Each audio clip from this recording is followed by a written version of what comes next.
नमस्कार साथियों, Kalyani IAS academy के डिजिटल प्लेटफॉर्म पर आपका हार्दिक स्वागत है। पिछले लेक्चर्स में हमने परिवार कल्याण कार्यक्रम को बहुत ही अच्छे से पढ़ा एवं समझा था।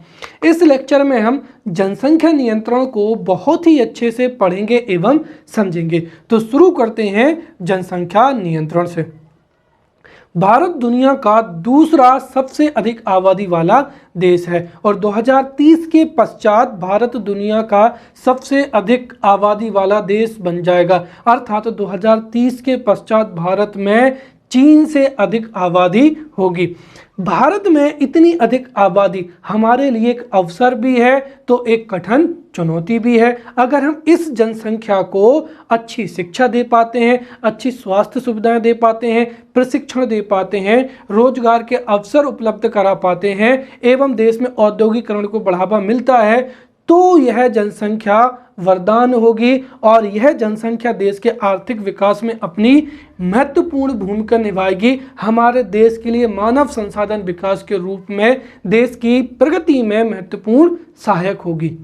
वहीं अगर हम इस जनसंख्या को ना तो शिक्षा दे पाते हैं, ना ही स्वास्थ्य सुविधाएं दे पाते हैं, ना ही प्रशिक्षण दे पाते हैं और ना ही आधारभूत अवसंरचना उपलब्ध करा पाते हैं, तो यही जनसंख्या हमारे लिए अभिशाप होगी। और अभिशाप के तौर पर भारत में कई चुनौतियां एवं कई समस्याएं जैसे गरीबी, बेरोजगारी, निम्न प्रति व्यक्ति आय हो जाएगा, आपराधिक प्रवृत्तियों का बढ़ना इत्यादि कई कठिन जो समस्याएं हैं वो हमारे समक्ष खड़ी होंगी, जिससे हम आर्थिक विकास के पथ से भटककर गरीबी, बेरोजगारी जैसी समस्याओं के निवारण में व्यस्त हो जाएंगे।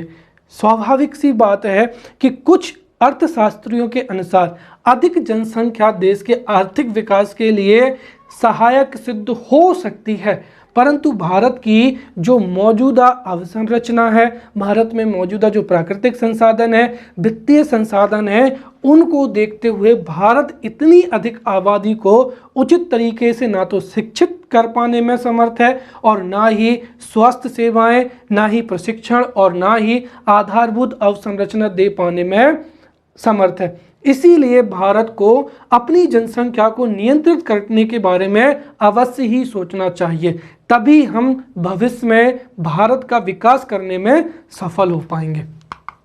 अब जनसंख्या नियंत्रण या जनसंख्या कम करने का जो उपाय है वो जनसंख्या नियंत्रण होता है और जनसंख्या नियंत्रण से तात्पर्य है कि विशेष उपायों, वो कोई योजना भी हो सकती है, कोई नियम भी हो सकता है, कानूनी बाध्यता हो सकती है या जागरूकता हो सकती है, राइट। तो जनसंख्या नियंत्रण से तात्पर्य है विशेष उपायों या कृत्रिम तरीकों का प्रयोग करते हुए जनसंख्या वृद्धि दर को बदल देना या कम कर देना ही जनसंख्या नियंत्रण कहलाता है। भारत के संदर्भ में जनसंख्या नियंत्रण इतना आसान नहीं है, क्योंकि जनसंख्या नियंत्रण के दो तरीके होते हैं, राइट। सबसे पहला तो क्या हो जाएगा, कानूनी बाध्यता हो जाएगा कि एक कानून निकाला जाए और उस कानूनी बाध्यता के तहत हर परिवार जो है वो कुछ निश्चित संख्या में बच्चों को जन्म दे सकता है। और दूसरा क्या हो जाएगा, यहाँ पर जागरूकता हो जाएगा या फिर क्या हो जाएगा, आंदोलन हो जाएगा।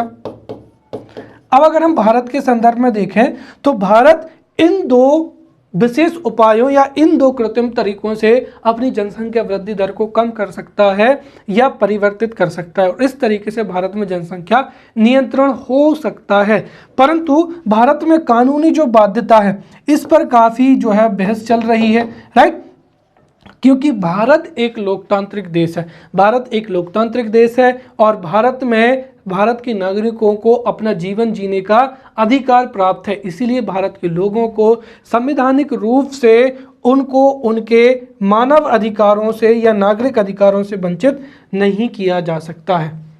परंतु चूंकि हमारी जो व्यवस्थापिका है वो समाज के हित में ही कानून बनाती है, इसीलिए अगर हम जागरूकता के माध्यम से या जन आंदोलन के माध्यम से यदि जनसंख्या नियंत्रण नहीं कर पा रहे हैं तो कानूनी बाध्यता के रूप में या किसी कानून के माध्यम के रूप से भी जो है जनसंख्या को नियंत्रित किया जा सकता है, राइट। भारत ने अपनी स्वतंत्रता के 70 वर्षों में अभी तक कानूनी बाध्यता से संबंधित ना तो कोई कानून बनाया है और ना ही इस तरीके से कभी विचार किया है। हालांकि प्रधानमंत्री नरेंद्र मोदी ने 15 अगस्त को लाल किले की प्राचीर से जरूर ये संकेत दिया था कि आने वाले समय में हमें एक कानून बनाना चाहिए ताकि जनसंख्या को नियंत्रित किया जा सके और भारत के भावी विकास पर विचार विमर्श किया जा सके।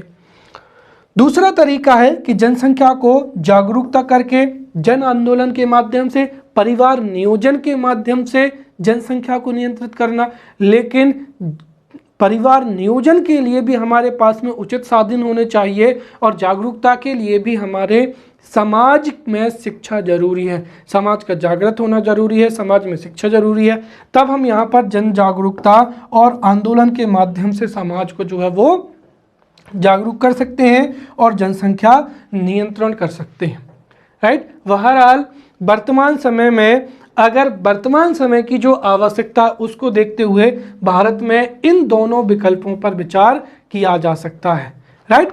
अब हम यहाँ पर भारत में जो जनसंख्या नियंत्रण है उसके प्रयास को समझते हैं। तो ये भी जो है वो 5 नंबर में प्रश्न पूछा जा सकता है कि भारत में जनसंख्या नियंत्रण के लिए भारतीय सरकार ने कौन कौन से उपाय किए हैं, इस पर प्रकाश डालिए। या भारत में जनसंख्या नियंत्रण की विकास यात्रा पर टिप्पणी कीजिए। तो भारत में जनसंख्या नियंत्रण का जो इतिहास रहा है या जनसंख्या नियंत्रण का जो विकास यात्रा रही है उसको हम इन बिंदुओं से समझेंगे, राइट। पश्चिमी देशों में जहां जनसंख्या नियंत्रण को सामाजिक जागरूकता के माध्यम से जो है अमल में लाया जाता है, तो वहीं भारत में अशिक्षा, गरीबी एवं हमारी सामाजिक संरचना के चलते हुए भारत सरकार ने स्वतंत्रता के बाद से ही जनसंख्या नियंत्रण के बारे में प्रयास करना प्रारंभ कर दिया था। और भारत दुनिया का पहला ऐसा देश है जिसने 1951-52 में ही परिवार नियोजन कार्यक्रम को लागू कर दिया था। और इस परिवार नियोजन कार्यक्रम के बारे में हमने पिछली कक्षा में बहुत ही अच्छे से पढ़ा था। तो भारत पहला देश है जिसने 1951-52 में ही परिवार नियोजन कल्याण कार्यक्रम को प्रारंभ कर दिया था।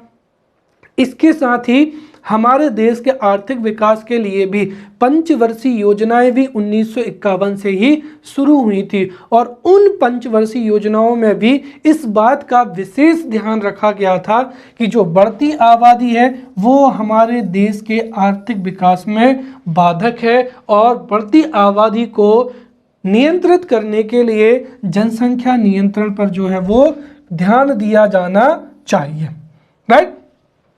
फिर आगे कालांतर में हमारे देश में जनसंख्या नियंत्रण के लिए नीति बनाने के लिए जो है जनसंख्या नीति बनाने पर भी जोर दिया गया और भारत में सबसे पहले जनसंख्या नीति बनाने का जो सुझाव है वो 1960 में गठित एक विशेषज्ञ समिति ने दिया था। और इस विशेषज्ञ समिति ने 1960 में ये सिफारिश की थी कि भारत में जनसंख्या नियंत्रण के लिए एक जनसंख्या नीति होनी चाहिए, जिस नीति के तहत कुछ नियम या कार्यक्रमों के माध्यम से भारत में जनसंख्या को नियंत्रित किया जा सके। वहीं 1976 वह वर्ष था जिसमें देश में पहली जनसंख्या नीति की घोषणा की गई थी। तो भारत में पहली जनसंख्या जो नीति थी वो 1976 में जो थी घोषित की गई थी और इसको 1981 में आगे जाकर संशोधित किया गया था। जो 1976 में घोषित जनसंख्या नीति थी, राइट, उसका उद्देश्य था भारत में जन्म दर एवं जनसंख्या वृद्धि में कमी लाना, राइट। तो जन्म दर एवं जनसंख्या वृद्धि दर में कमी लाना, इसके साथ ही विवाह की न्यूनतम आयु में वृद्धि करना। और विवाह की यदि न्यूनतम आयु बढ़ेगी तो उससे जो उर्वरक समय है, महिलाओं का उर्वरक समय है, वो क्या हो जाएगा, कम हो जाएगा, जिससे भी जनसंख्या कम होगी। परिवार नियोजन को प्रोत्साहित करना एवं प्राथमिकता देना एवं महिला शिक्षा पर विशेष जोर देना, क्योंकि परिवार नियोजन के लिए महिला शिक्षा भी अनिवार्य है, राइट। तो जन्म दर को कम करना, जनसंख्या वृद्धि दर में कमी लाना, राइट। फिर यहाँ पर परिवार नियोजन को अपनाना और महिला शिक्षा पर जोर देने का जो लक्ष्य था वो 1976 में पहली जनसंख्या नीति का प्रमुख क्या था, उद्देश्य था। राइट। हमारी 2002 में भी राष्ट्रीय जनसंख्या नीति बनाई गई थी। राइट। और आपको याद हो तो हमने यूनिट 2, राइट, यूनिट 2 लेक्चर 12-13 में हमने डेमोग्राफी ऑफ मध्य प्रदेश को भी बहुत अच्छे से पढ़ा था। तो मध्य प्रदेश में जननांग परिदृश्य को जब मैंने पढ़ाया था तो जनसंख्या से संबंधित कई महत्वपूर्ण कंसेप्ट्स को मैंने वहाँ पर समझा दिया है। इसीलिए मैं आपसे ये उम्मीद करता हूँ कि यूनिट 2 का 12 एवं 13 लेक्चर आपने वहाँ पे पढ़ा होगा। इसीलिए वहाँ पर जो कुछ भी पढ़ा दिया है उसको स्किप करके जो है वो हम इस लेक्चर में पढ़ेंगे। राइट। तो उसमें भी मैंने आपको उस लेक्चर यूनिट 2 में जो है राष्ट्रीय जनसंख्या नीति थी, इसको बहुत अच्छे तरीके से पढ़ लिया था। मैं यहाँ पर भी समझा रहा हूँ ताकि आगे जो हम पढ़ चुके हैं या पढ़ने वाले हैं उसमें आपको थोड़ी सहूलियत मिल सके। तो देश में जनसंख्या को नियंत्रण करने के लिए, जन्म दर एवं जनसंख्या वृद्धि दर को कम करने के लिए राष्ट्रीय जनसंख्या नीति 2002 फरवरी 2000 में भारत में लागू की गई थी। राइट। और ये जो नीति थी ये MS स्वामीनाथन की अध्यक्षता वाली एक समिति की रिपोर्ट पर आधारित थी जिसको भारत में लागू किया गया था।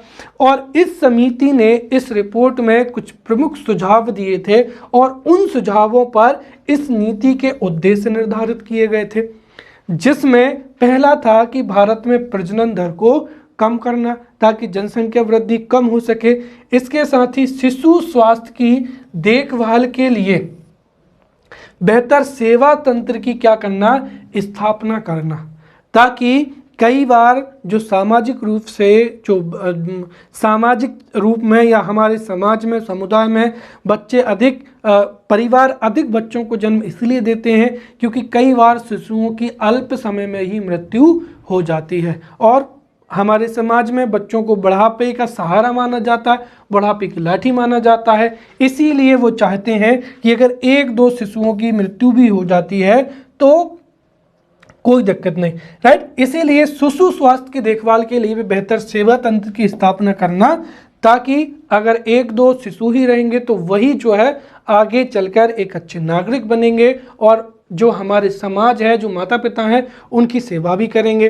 राइट। फिर परिवार नियोजन के लिए गर्भ निरोधकों का प्रचार प्रसार करना, स्वास्थ्य सुविधाओं का जो बुनियादी ढांचा है, राइट, उसको और अधिक विकसित करना ताकि परिवार नियोजन की और जो हमारे देश में जनसंख्या नियंत्रण की सभी आवश्यकताएं पूर्ति की जा सके। ये इस राष्ट्रीय जनसंख्या नीति 2000 का उद्देश्य था। राष्ट्रीय जनसंख्या नीति 2000 का एक दीर्घकालिक उद्देश्य भी था और वो दीर्घकालिक उद्देश्य ये था कि भारत में 2045 तक भारत की जो जनसंख्या है उसको स्थायित्व प्राप्त कर लेना। राइट। भारत में 2045 के बाद में जो है भारत अपनी जो है रिप्लेसमेंट या पुनर्स्थापन दर, जनसंख्या वृद्धि की पुनर्स्थापन दर को प्राप्त कर लेगा। अर्थात भारत की जनसंख्या 2045 के बाद में जो है वो बढ़ना कम हो जाएगी या फिर एक तरीके से जो रिप्लेसमेंट दर है उसके बराबर हो जाएगी। जितने बच्चे जन्म लेंगे उतने ही वयस्कों की मृत्यु भी होगी और जनसंख्या जो है वो स्टेबल हो जाएगी। और ऐसा भी अनुमान है कि इस सदी के अंत तक जो है भारत की जनसंख्या कम भी होने लगेगी। राइट। अब हम समझते हैं यहाँ पर काहिरा मॉडल, जो कि अदर PCS एग्जाम्स में कई बार पूछा भी गया है। जो काहिरा मॉडल है ये विश्व प्रसिद्ध जनसंख्या नियंत्रण का मॉडल माना जाता है जिसको दुनिया के कई देशों में अपनाया गया है। राइट। और हमारे देश में भी आज़ादी के बाद से सन 1986 से ही जो है 1996 से, राइट, 1996 से, तो 1996 से ही भारत में काहिरा मॉडल जो है भारत में लागू है ताकि जनसंख्या को नियंत्रण किया जा सके, और दुनिया के कई देशों में भी काहिरा मॉडल जो है वो लागू है। इस मॉडल में किसी भी देश में जनसंख्या को घटाने के लिए आम जनता पर किसी भी प्रकार की कानूनी बाध्यता नहीं की जाती है या कानूनी दबाव नहीं डाला जाता है, बल्कि शिक्षा के जरिए, कार्यक्रम के जरिए जनता को जागरूक किया जाता है, उनको जनसंख्या नियंत्रण के महत्व के बारे में समझाया जाता है, जिससे उस देश का समाज या उस देश के नागरिक स्वतः ही परिवार नियोजन को अपनाते हैं और इससे जनसंख्या स्वतः ही नियंत्रित हो जाती है, जिसे हम क्या कहते हैं, काहिरा मॉडल कहते हैं। अब हम समझते हैं यहाँ पर जनसंख्या नियंत्रण के लिए एक संस्था जो कि क्या हो जाएगी, राष्ट्रीय जनसंख्या आयोग, और ये भी हो सकता है 3 नंबर में या 5 नंबर में इस पर प्रश्न पूछा जा सकता है। राष्ट्रीय जनसंख्या आयोग ये 3 नंबर में पूछा जा सकता है, राइट, और हो सकता है राष्ट्रीय जनसंख्या आयोग के कार्य या इसके महत्व को 5 नंबर में पूछ लिया जाए। तो राष्ट्रीय जनसंख्या आयोग एक ऐसी संस्था है जिसका गठन मई 2000 में किया गया था, राइट। मई 2000 में प्रधानमंत्री की अध्यक्षता में एक राष्ट्रीय जनसंख्या आयोग का गठन किया गया था और इस आयोग को कुछ महत्वपूर्ण कार्य दिए गए थे। तो राष्ट्रीय जनसंख्या आयोग के महत्वपूर्ण कार्य क्या है? सबसे पहला तो यही कि हमारे देश में जो भी राष्ट्रीय जनसंख्या नीति है उस नीति का क्रियान्वयन करना, उस नीति में जो भी कठिनाइयां हैं, समस्याएं हैं, उनको दूर करना और समय समय पर उस राष्ट्रीय जनसंख्या नीति की समीक्षा करना। दूसरा, भारत में परिवार नियोजन या जनसंख्या नियंत्रण के लिए जो भी उपाय संचालित हो रहे हैं, जो भी कार्यक्रम संचालित हो रहे हैं, उनकी निगरानी करना और आवश्यकता पड़ने पर उनको निर्देश देना। तीसरा यहाँ पर हो जाएगा कि भारत में स्वास्थ्य संबंधी, शैक्षणिक, पर्यावरणीय और विकास कार्यक्रमों में सहक्रिया को बढ़ावा देना, क्योंकि हमारे देश में जनसंख्या नियंत्रण जो है वो जनता को शिक्षित करके, अच्छी स्वास्थ्य सेवाएं देके, जनता को जो है वो विश्वास दिला करके और जनता को जागरूक करके ही जो है जनसंख्या को नियंत्रित किया जा सकता है, राइट। चौथा हो जाएगा कि ये हमारे देश में जनसंख्या नियंत्रण के कार्यक्रमों की योजना बनाता है, उन योजनाओं को कार्यान्वयन में करने के लिए अंतर क्षेत्रीय तालमेल को भी बढ़ावा देता है ताकि 2 या अधिक राज्य जो हैं वो आपसी तालमेल में वृद्धि कर सके। इसके साथ ही ये जो राष्ट्रीय जनसंख्या आयोग है ये अपने कार्यक्रमों के संचालन के लिए इस हेतु एक राष्ट्रीय जनसंख्या स्थिरता कोष की भी जो है स्थापना की गई थी। बाद में आपको पता होगा कि 1951-52 में जो परिवार नियोजन कार्यक्रम लागू हुआ था उसको 1977-78 में परिवार कल्याण कार्यक्रम के रूप में परिवर्तित कर दिया गया था। इसके साथ ही ये जो राष्ट्रीय जनसंख्या स्थिरता कोष था इसको भी स्वास्थ्य और परिवार कल्याण विभाग के अंतर्गत स्थानांतरित कर दिया गया था। अब हम यहाँ पर समझते हैं जनसंख्या नियंत्रण के प्रमुख सिद्धांत, राइट। दरअसल एक तरीके से अगर हम यहाँ पर देखें तो इसको ही हम कह सकते हैं कि जनसंख्या नियंत्रण का महत्व। अगर मैं आपको जनसंख्या नियंत्रण का महत्व समझाना चाहूँ तो एक पूरा लेक्चर क्या 2 लेक्चर जो है जनसंख्या नियंत्रण के महत्व के बारे में हम समझ सकते हैं। अगर संक्षेप में कहें तो हमारे देश के पास में जो भी प्राकृतिक संसाधन है, वित्तीय संसाधन है, वो सीमित है और अगर जनसंख्या में वृद्धि संसाधनों की वृद्धि के अनुपात में होती है तो उससे हमारे देश का संतुलित विकास भी होगा और आर्थिक विकास भी होगा और हमारे देश के नागरिकों का जीवन स्तर में भी वृद्धि होगी। परंतु यदि हमारे देश में जनसंख्या बहुत तेजी से बढ़ेगी और चूंकि हमारे पास में जो प्राकृतिक संसाधन है या संसाधन है, रिसोर्सेज है, वो क्या है, सीमित है और उनकी संख्या में भी बढ़ोतरी नहीं हो रही है।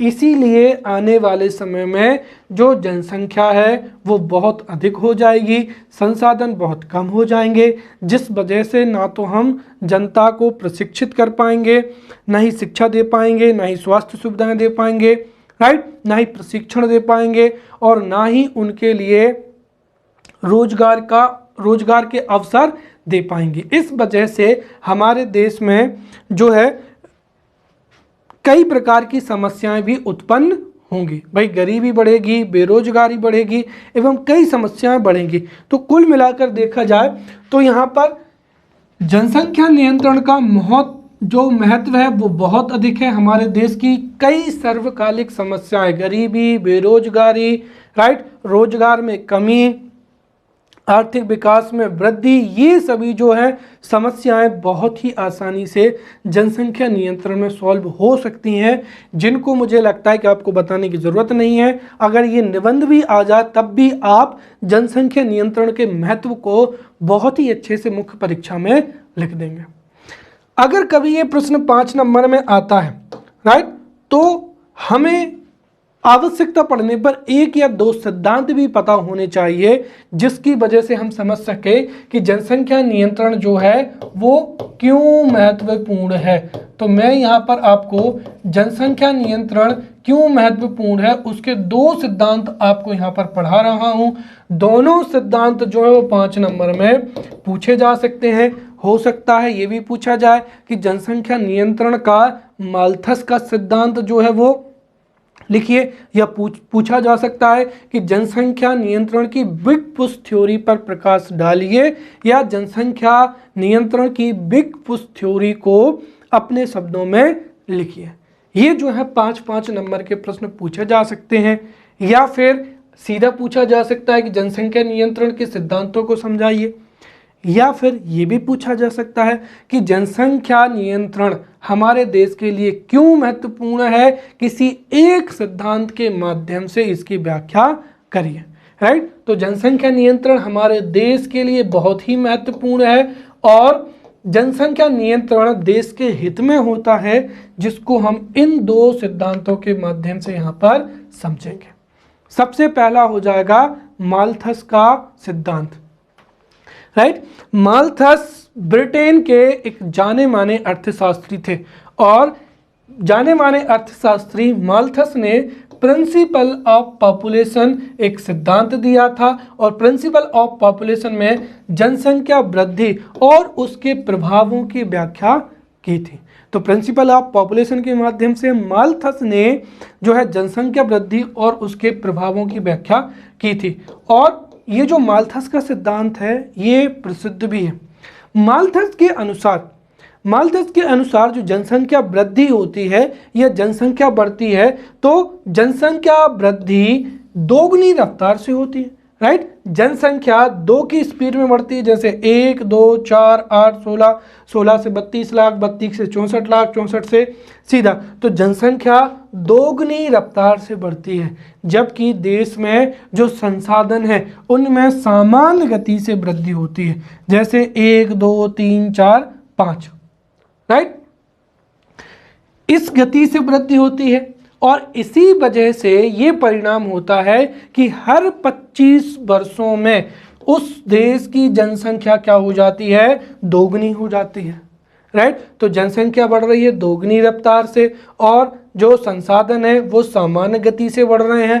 परिणाम स्वरूप हर 25 वर्ष में जनसंख्या क्या हो जाएगी, उस देश में उपलब्ध संसाधनों से दोगुनी हो जाएगी। और अगर जनसंख्या दुगनी हो जाएगी और संसाधन उतने ही रहेंगे तो स्वाभाविक सी बात है उस देश में जनसंख्या का भरण पोषण आसान नहीं होगा तथा गरीबी, बेरोजगारी, आपराधिक प्रवृत्तियां जैसी कई समस्याएं उत्पन्न होगी। हालांकि बाद में कुछ जो अर्थशास्त्री थे उन्होंने माल्थस के सिद्धांत पर आलोचनात्मक व्याख्यान भी दिए थे, परंतु अगर हम मान भी लें कि माल्थस का जो सिद्धांत है वो शब्दशः जो है सही नहीं है, परंतु ये बात तो बिल्कुल सही है कि किसी भी देश में जनसंख्या की जो वृद्धि दर होती है वो उस देश में संसाधनों की वृद्धि दर से हमेशा ही क्या होती है, अधिक होती है। इस वजह से हम हमारे उपलब्ध संसाधनों का प्रयोग करके कभी भी जनसंख्या को भरण पोषण नहीं कर सकते हैं। इसीलिए किसी भी देश के लिए जो जनसंख्या नियंत्रण है वो आवश्यक हो जाता है। दूसरा है यहाँ पर big push theory, right. Big push theory भी जनसंख्या नियंत्रण के लिए एक बहुत ही महत्वपूर्ण थ्योरी मानी जाती है, राइट। और अर्थशास्त्र की दृष्टि से बिग पुश थ्योरी जनसंख्या नियंत्रण के एक महत्वपूर्ण थ्योरी है, जिसको हार्वर्ड विश्वविद्यालय के एक अर्थशास्त्री हार्वे लिम्बेनस्टीन ने जो है वो प्रस्तुत किया था, राइट। चूंकि हमारा जो पार्ट है वो पार्ट बी है जिसमें अर्थव्यवस्था भी है, तो इसलिए अर्थ जो दोनों सिद्धांत हैं वो एक तरीके से अर्थशास्त्र से संबंधित सिद्धांत हैं। तो यहाँ पर जो बिग पुश थ्योरी है वो हार्वर्ड विश्वविद्यालय के अर्थशास्त्री हार्वे लिम्बेनस्टीन ने इस सिद्धांत को दिया था। और इस सिद्धांत के अनुसार हार्वे लिम्बेनस्टीन ने कहा था कि जनसंख्या वृद्धि कैसे आय को कम करती है या राष्ट्रीय आय को कम करती है। तो यहाँ पर माल्थस का सिद्धांत था प्राकृतिक संसाधनों और जनसंख्या वृद्धि से संबंधित था, और यहाँ पर बिग पुश थ्योरी या हार्वे लिम्बेनस्टीन का जो सिद्धांत है वो जनसंख्या वृद्धि और आय से संबंधित सिद्धांत है। अब ये सिद्धांत भी बहुत ही महत्वपूर्ण है। इस सिद्धांत के अनुसार कि जैसे जैसे देश में जनसंख्या में वृद्धि होगी, राइट, और अगर देश में जनसंख्या में वृद्धि होगी तो उससे जो प्रति व्यक्ति आय है वो क्या होगी, कम होती चली जाएगी। जैसे अगर हम हमारे देश की बात करें, हमारे देश की जो जनसंख्या है वो दुनिया की बड़ी अर्थव्यवस्थाओं में सम्मिलित है, लेकिन हमारे देश की जनसंख्या इतनी अधिक है कि जब हम देश की कुल आय में जनसंख्या से भाग देते हैं तो जो प्रति व्यक्ति आय है वो क्या होती है, बहुत ही कम होती है, राइट। तो हमारे देश की जीडीपी नो डाउट बड़ी है, लेकिन हमारे देश की जनसंख्या भी बड़ी है, जिस वजह से प्रति व्यक्ति आय क्या होती है, कम होती है। और यदि प्रति व्यक्ति आय कम होगी तो व्यक्ति अपने जीवन यापन के लिए जो भी इनकम जनरेट करेगा या जो भी उसकी आय होगी, उसकी आय का पूरा या लगभग मैक्सिमम जो पोर्शन है वो अपने जीवन यापन में ही क्या कर देगा, खर्च कर देगा, और उस व्यक्ति को क्या होगी, बचत प्राप्त नहीं होगी। और अर्थशास्त्र में ये माना जाता है कि अगर किसी देश में पूंजी निर्माण नहीं होता है या बचत में वृद्धि नहीं होती है तो उस वजह से निवेश करने की जो क्षमता है वो भी क्या होगी, कम होगी। कुल मिलाकर अगर बचत कम होगी तो निवेश को बढ़ावा नहीं मिलेगा, और सीधी सी बात है निवेश को बढ़ावा नहीं मिलेगा तो उस देश में औद्योगिकरण बुरी तरीके से प्रभावित होगा, या फिर हम एक तरीके से देखें तो औद्योगिकरण की निम्न गति होगी। और औद्योगिकरण अगर निम्न गति से होगा तो उससे अर्थव्यवस्था में भी क्या होगी, वृद्धि नहीं होगी, क्योंकि देश की अर्थव्यवस्था जब विकासशील से विकसित श्रेणी में जाती है तो वहां पर अर्थव्यवस्था की प्रकृति में परिवर्तन होना जरूरी है। जो कि मैंने बताया था कि जो अविकसित अर्थव्यवस्थाएं होती हैं उनमें प्राथमिक गतिविधियां मुख्य रूप से संपन्न होती हैं। विकासशील देशों में जो होती हैं वो द्वितीय क्षेत्र से संबंधित औद्योगिकरण से संबंधित गतिविधियां होती हैं, और जिन देशों की अर्थव्यवस्था में सेवा क्षेत्र की प्राथमिकता होती है, राइट, उन देशों की अर्थव्यवस्थाएं विकसित हो जाती हैं। तो अगर सीधी सी मतलब है कि जनसंख्या ज़्यादा होगी, बचत कम होगी, बचत कम होगी, निवेश को बढ़ावा नहीं मिलेगा, निवेश को बढ़ावा नहीं मिलेगा तो औद्योगिकरण को बढ़ावा नहीं मिलेगा, औद्योगिकरण को बढ़ावा नहीं मिलेगा तो हमारी अर्थव्यवस्था में ही वृद्धि नहीं होगी।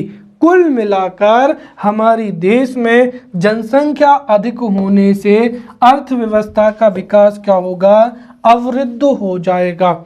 इसीलिए अगर देश का आर्थिक विकास करना है तो उसके लिए भी जनसंख्या नियंत्रण बहुत ही महत्वपूर्ण हो जाता है। अब हम यहाँ पर जनसंख्या नियंत्रण से संबंधित विविध पहलू को समझेंगे, राइट। और ये भी मोस्ट आईएमपी प्रश्न है, हो सकता है कभी कभी एग्जाम्स में इस तरीके के प्रश्न पूछे जा सकते हैं, राइट। प्रश्न पूछा जा सकता है कि कैसे जनसंख्या नियंत्रण कार्यक्रम भारत के हित में नहीं है, या फिर पूछा जा सकता है कि भारत में जनसंख्या नियंत्रण कार्यक्रम भारत में कई समस्याएं उत्पन्न करेगा, राइट। आप जस्ट विपरीत बात है, राइट, कि कैसे जनसंख्या नियंत्रण कार्यक्रम भारतीय विकास के हित में नहीं है, या कैसे जनसंख्या नियंत्रण कार्यक्रम भारत में कई समस्याएं उत्पन्न करेगा, उसको हम इन विविध पहलुओं के माध्यम से समझ सकते हैं, ताकि जब भी आप परीक्षा में कभी अगर आलोचनात्मक प्रश्न का उत्तर लिख रहे हो तो जनसंख्या नियंत्रण के बारे में सकारात्मक बिंदु और नकारात्मक बिंदु आपके पास में दोनों ही होने चाहिए, राइट। तो शुरू करते हैं यहाँ पर जॉन मेनार्ड कीन्स से। दरअसल जनसंख्या नियंत्रण के पक्ष में हम माल्थस का सिद्धांत पढ़ चुके हैं और हार्वे लेविनस्टीन की बिग फिश थ्योरी पढ़ चुके हैं, राइट। वहीं जनसंख्या नियंत्रण जो है वो देश के हित में नहीं होगा, इसमें पहला चर्चित नाम आता है जॉन मेनार्ड कीन्स ने, राइट। सन 1937 में जॉन मेनार्ड कीन्स ने एक व्याख्यान दिया था और उन्होंने यह व्याख्यान दिया था कि जो गिरती जनसंख्या दर या जनसंख्या दर कम होने से कैसे उसके आर्थिक प्रभाव होंगे, इस पर उन्होंने व्याख्यान दिया था, राइट।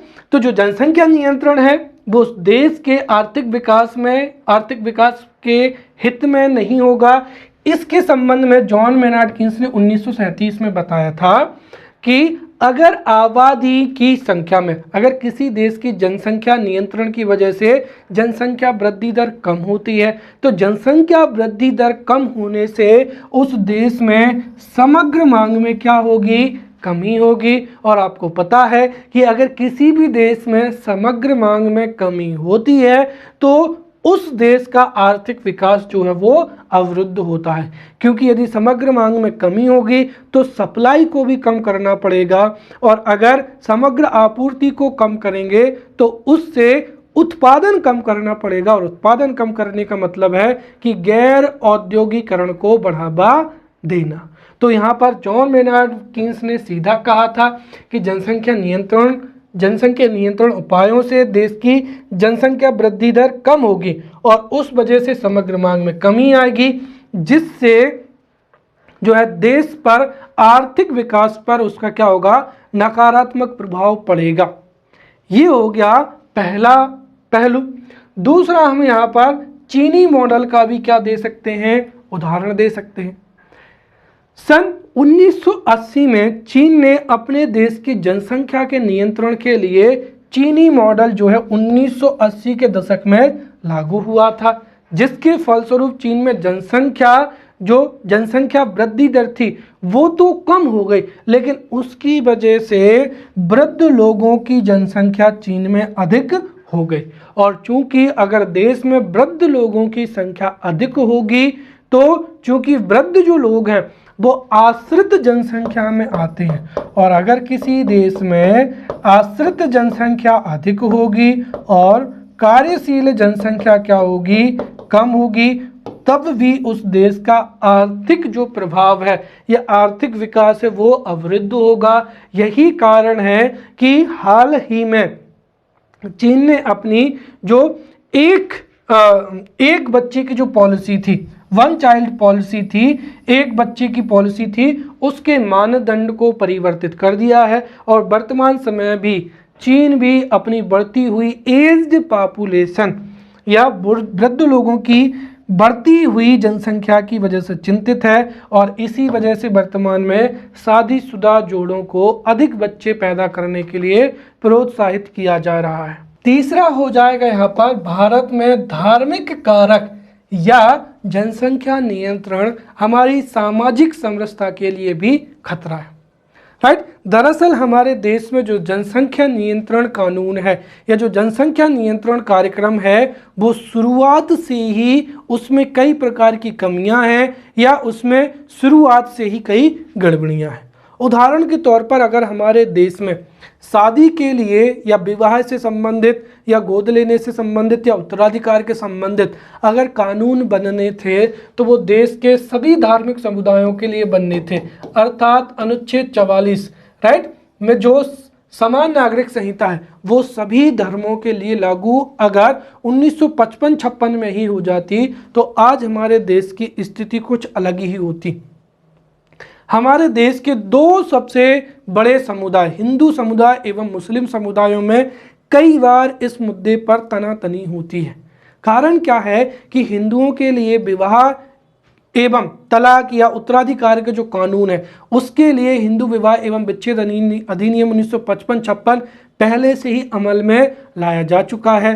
वहीं जो अल्पसंख्यक समुदाय है या मुस्लिम समुदाय है उनके लिए ऐसा कोई कानून नहीं है, उल्टा उनको धार्मिक स्वतंत्रता के चलते उनको 3 से 4 शादियां करने की कानूनी वैधता भी है।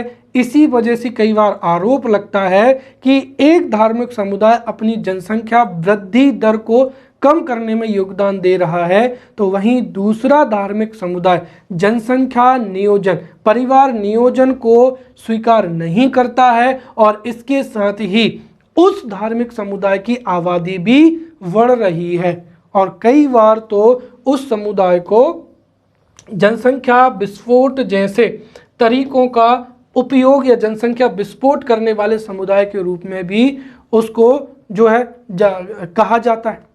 इस वजह से अगर हमारे देश में जनसंख्या नीति बनेगी तो उससे सामाजिक समरसता को भी प्रभावित होगी। राइट, इसका सकारात्मक पहलू ये है कि सरकार जबरदस्ती से ये नीति ना लाए। अगर कभी भी कानूनी रूप से जो है जनसंख्या नीति लाना है तो उसमें सभी लोगों को या सभी नागरिकों से जो है सभी नागरिकों को जागृत करके सभी की जो है भावनाओं को ध्यान में रखते हुए ये नीति लगानी चाहिए, नहीं तो इससे सामाजिक समरसता भी प्रभावित हो सकती है और धार्मिक ध्रुवीकरण जो है उसमें भी वृद्धि हो सकती है। अगला क्या हो जाएगा, गरीबों पर प्रभाव। राइट, जनसंख्या नियंत्रण से जो पात्रता आधारित जनसंख्या नियंत्रण है राइट उससे गरीबों को नुकसान पहुंचता है।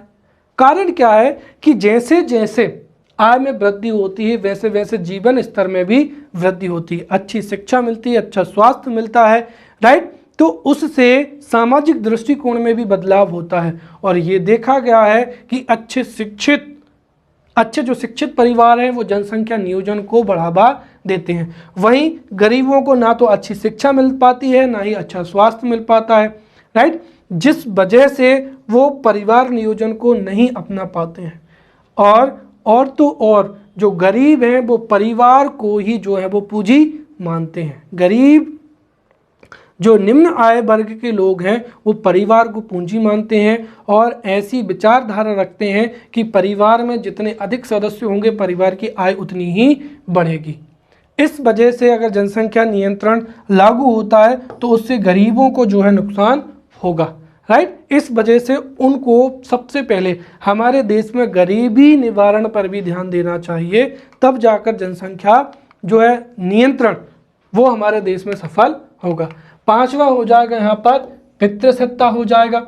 हमारे देश में हमारा देश जो है वो पितृसत्तात्मक समाज है जिसमें पुरुष जाति का वर्चस्व है और अगर हमने बगैर सामाजिक विचारधारा को बदले अगर जनसंख्या नियंत्रण कानून लागू किया तो उससे लिंगानुपात में भी कई समस्याएं उत्पन्न हो सकती हैं राइट। मान लीजिए कि हमारी समाज की विचारधारा वही है, हम प्राथमिकता दे रहे हैं पुत्र को और अगर सरकार ने जनसंख्या नीति लागू कर दी कि 2 बच्चे ही होंगे तो हर एक व्यक्ति गैर कानूनी तरीके से जो है लिंग परीक्षण करेगा और अपनी वंश वृद्धि के लिए पुत्र को प्राथमिकता देगा और इस वजह से अगर लड़कों की संख्या में वृद्धि होगी तो जनसंख्या का जो लैंगिक अनुपात है उस पर प्रतिकूल प्रभाव पड़ेगा और जिससे समाज पर प्रतिकूल प्रभाव पड़ेगा।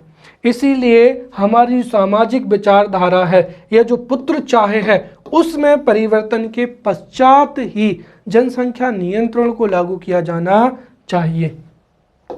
फिर जनसांख्यिकी लाभांश पर ध्यान देना जरूरी है, राइट। इसके बारे में मैंने आपको शुरुआत में ही बताया था कि कई अर्थशास्त्रियों का ये मानना है कि बढ़ती हुई जनसंख्या हमेशा जो है वो कई प्रकार की समस्याएं उत्पन्न नहीं करती है।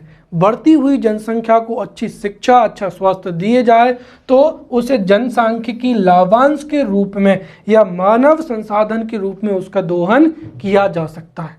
और भारत की अगर हम स्थिति देखें तो भारत वर्ष 2021 में भारत की जनसंख्या का 53.6% 29 वर्ष से कम आयु का व्यक्ति है और भारत की 1/4 जो जनसंख्या है वो 14 वर्ष से क्या है, कम है, राइट। इसीलिए भारत में जो जनसांख्यिकी संक्रमण दर है या जो बढ़ती हुई दर है उसके सकारात्मक तरीके से उस मानव संसाधन के दोहन पर ध्यान देना चाहिए, राइट। और इसके लिए जरूरी है कि यहाँ पर सरकार जो है अच्छी शिक्षा, अच्छी स्वास्थ्य सेवाएं उपलब्ध कराएं, राइट, जिसको हम इस बिंदु से समझ सकते हैं जनसांख्यिकी लाभांश, राइट।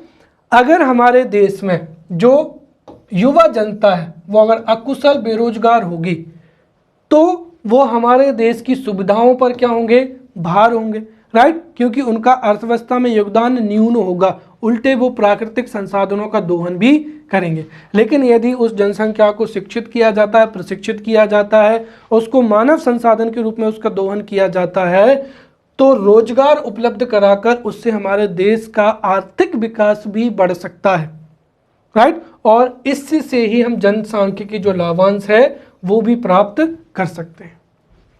फिर अगला हो जाएगा यहाँ पर कौशल विकास का उन्नयन हो जाएगा, राइट। तो जनसंख्या नियंत्रण के साथ साथ हमें कौशल विकास पर भी ध्यान देना जरूरी है, क्योंकि जनसंख्या वृद्धि दर कम हो भी गई लेकिन अगर हमने हमारे देश में जो है उच्च शिक्षा पर, स्वास्थ्य सेवाओं पर, प्रशिक्षण पर ध्यान नहीं दिया तो हमारे देश की जो जनसंख्या है वो कौशल अर्जित नहीं करेगी। उसकी वजह से हमारी जनसंख्या चाहे अधिक हो चाहे कम हो या तो वो उत्पादक होगी या वो क्या होगी, अनुत्पादक होगी। इसीलिए हमें कौशल विकास का उन्नयन के बारे में भी जो है वो प्राथमिकता देना जरूरी है और सोचना जरूरी है। 9वां हो जाएगा महिलाओं पर ध्यान केंद्रित करना।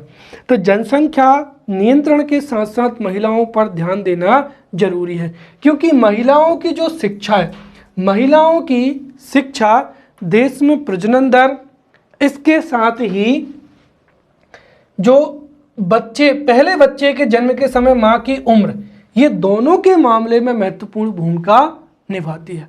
इसके साथ ही अगर महिला शिक्षित होगी तो वो परिवार नियोजन में अपनी महत्वपूर्ण भूमिका निभाएगी, परिवार में पोषण को भी प्राथमिकता देगी, राइट, जिससे पारिवारिक स्वास्थ्य भी अच्छा रहेगा, पारिवारिक नियोजन में भी महत्वपूर्ण भूमिका मिलेगी। तो इसके साथ ही महिलाओं को अगर शिक्षित कर दें तब भी हम हमारे जो है जनसंख्या नियंत्रण के एक वैकल्पिक रूप में भी ये हमारे लिए लाभकारी सिद्ध होगी। कुल मिलाकर देखा जाए तो जो भारत जो है वो जनसांख्यिकी संक्रमण के दौर से है। कुछ वर्षों पश्चात भारत में जो है वो मृत्यु दर में जो है गिरावट आएगी ही सही और साथ ही साथ जो है प्रजनन दर में भी गिरावट आएगी ही सही, परंतु वर्तमान समय में जो हमारी जनसंख्या वृद्धि है उसको हमें सकारात्मक रूप से देखने की ज़रूरत है, राइट। और इसके साथ ही अगर हम हमारी जनसंख्या को शिक्षित करते हैं, अच्छी स्वास्थ्य सुविधाएं देते हैं तो मानव संसाधन के रूप में हम जो है इसका लाभ भी ले सकते हैं, राइट। इसी से मिलता हुआ एक और टॉपिक है, ये भी प्रश्न पूछा जा चुका है कि जनसंख्या नियंत्रण एक संकीर्ण उपाय है, इस पर प्रकाश डालिए। तो जनसंख्या नियंत्रण एक संपूर्ण संकीर्ण उपाय है, इसको अभी हमने जो इतने बिंदु थे इन बिंदुओं के माध्यम से हमने समझा कि जनसंख्या नियंत्रण जो है वो संकीर्ण उपाय है, राइट। क्योंकि अगर देश की जनसंख्या में वृद्धि होती है तो वो कभी भी उस देश के आर्थिक विकास में नकारात्मक प्रभाव नहीं डालती है, या बढ़ती हुई जनसंख्या हमेशा देश के अहित में नहीं हो सकती है, राइट। परंतु शर्त यह है कि अगर उस बढ़ती हुई जनसंख्या को शिक्षा दे पा रहे हैं, राइट, अच्छा स्वास्थ्य दे पा रहे हैं, तो हम उसका मानव संसाधन के रूप में दोहन कर सकते हैं।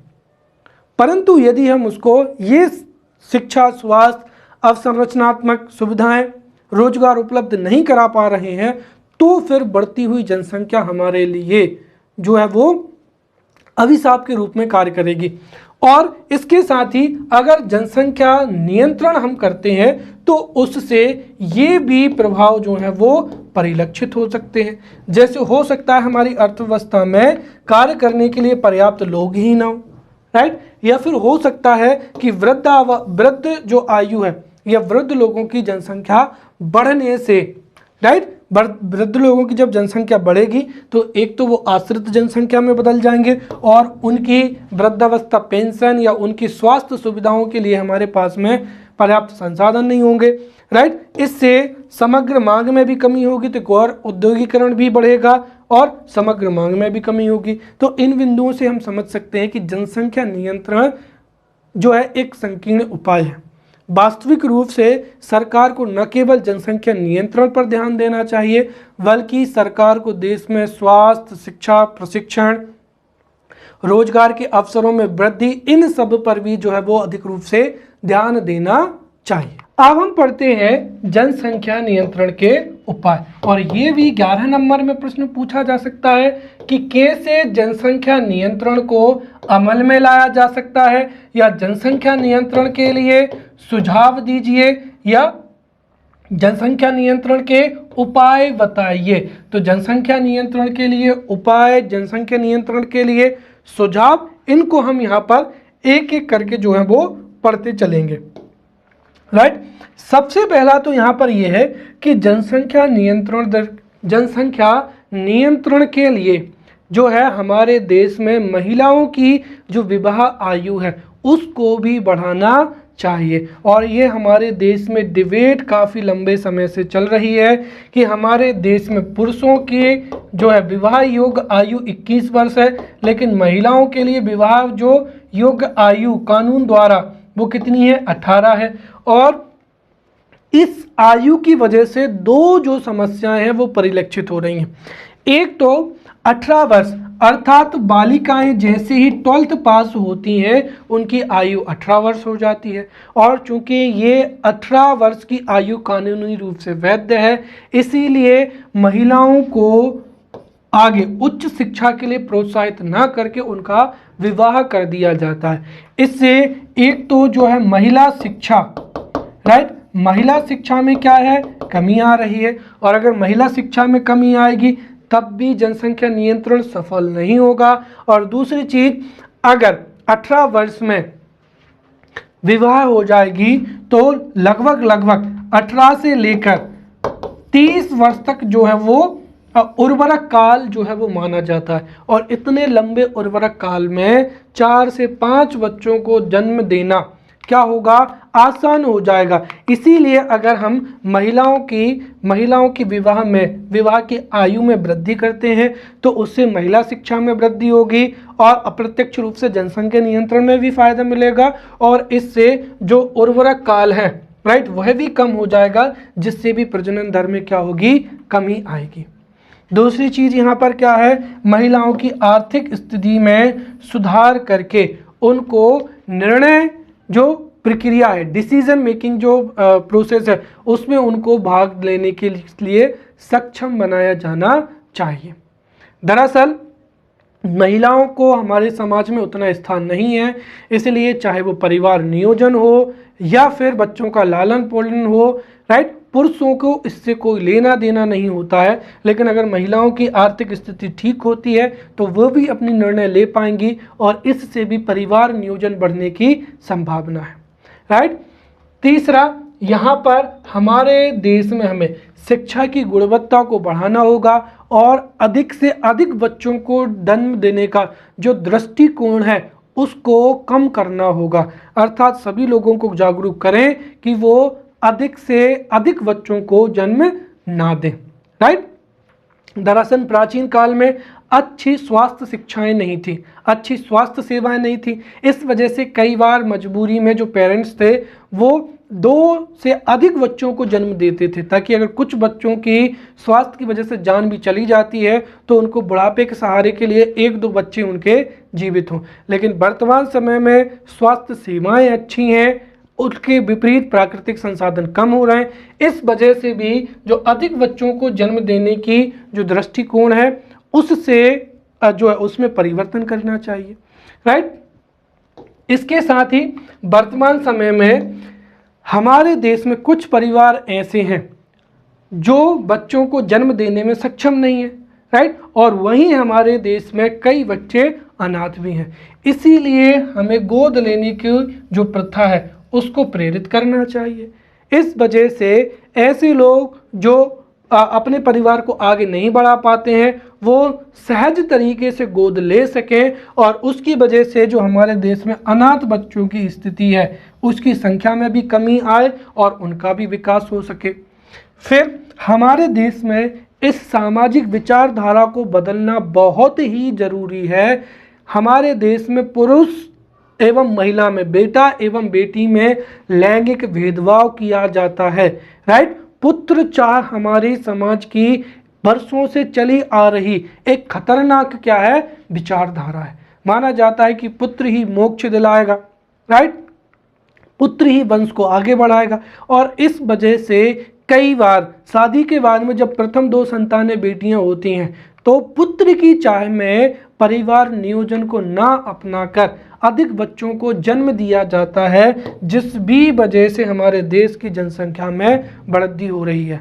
लेकिन यदि हम बेटा और बेटी को एक समान माने, अर्थात लैंगिक भेदभाव दूर हो जाए, तो प्रथम 2 संतानें चाहे वो बेटे हों या बेटियां हों, आदमी जो व्यक्ति है, नागरिक है, वो संतुष्ट हो जाएंगे और परिवार नियोजन को प्राथमिकता देंगे।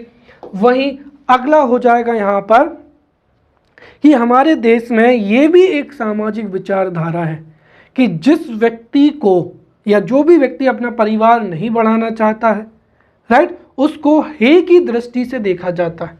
राइट। हमारे देश में बांझ महिलाओं के लिए बांझ शब्द हो जाएगा या पुरुषों के लिए नपुंसक शब्द हो जाएगा।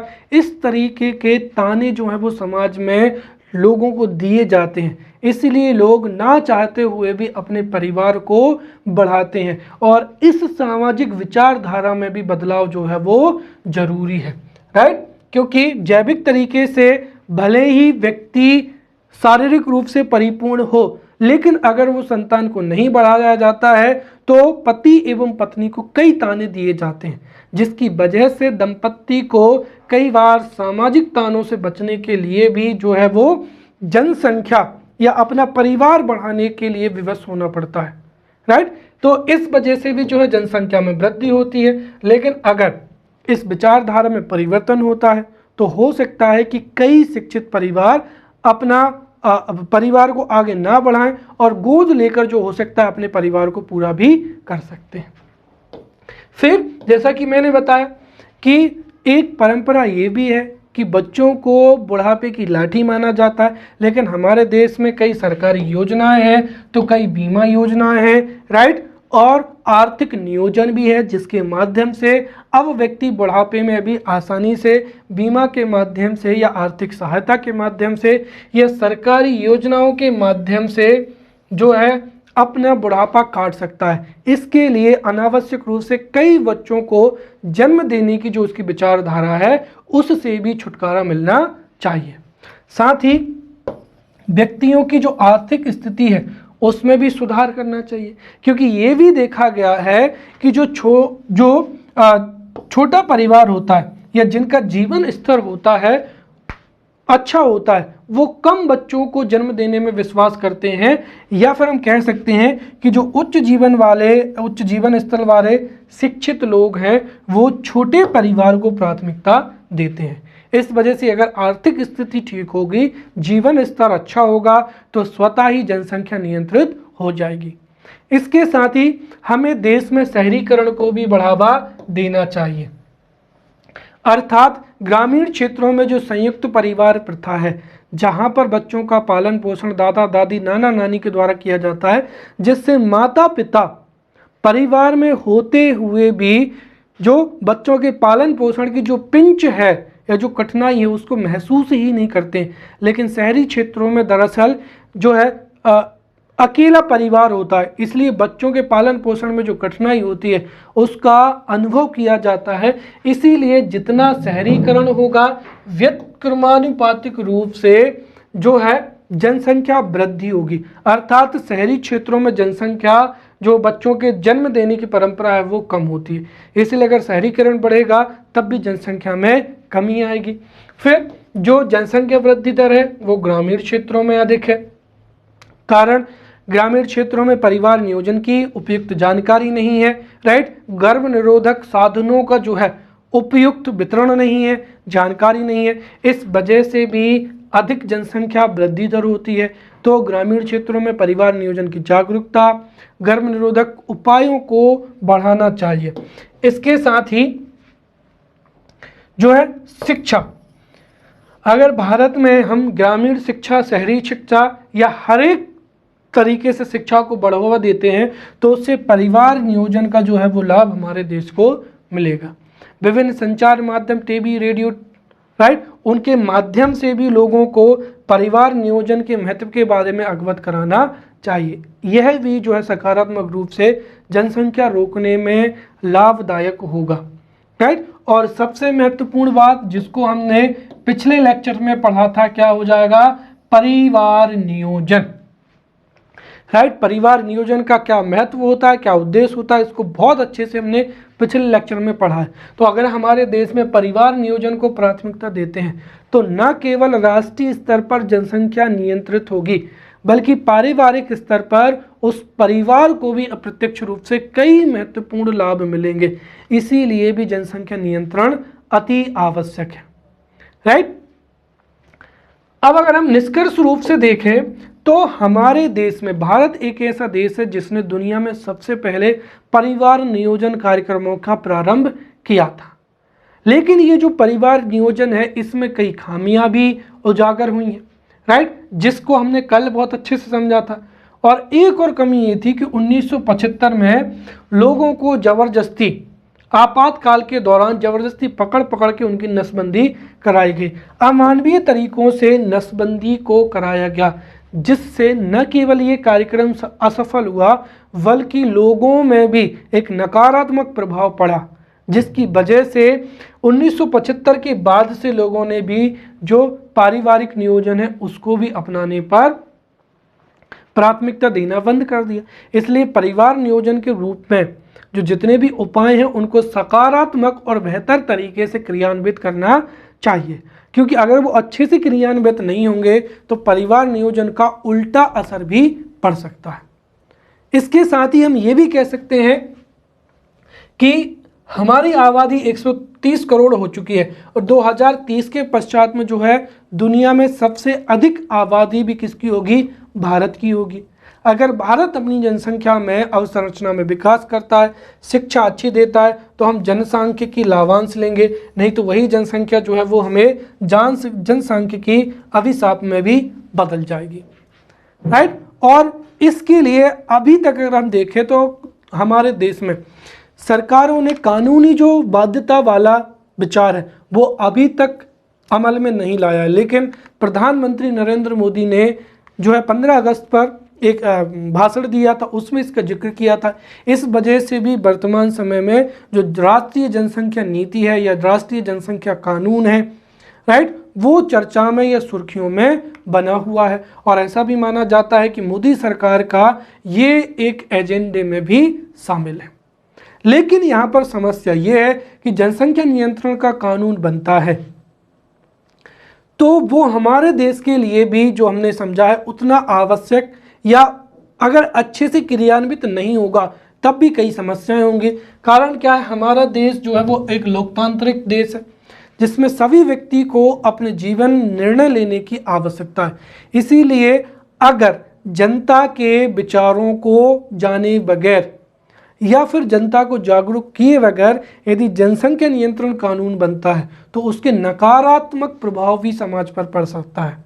इसीलिए जो है जागरूकता के माध्यम से, शिक्षा के माध्यम से, गरीबी को समाप्त करके इन सकारात्मक पहलुओं के माध्यम से एवं आर्थिक प्रोत्साहन के माध्यम से हमारे देश में जनसंख्या नियंत्रण को जो है वो बढ़ावा देना चाहिए।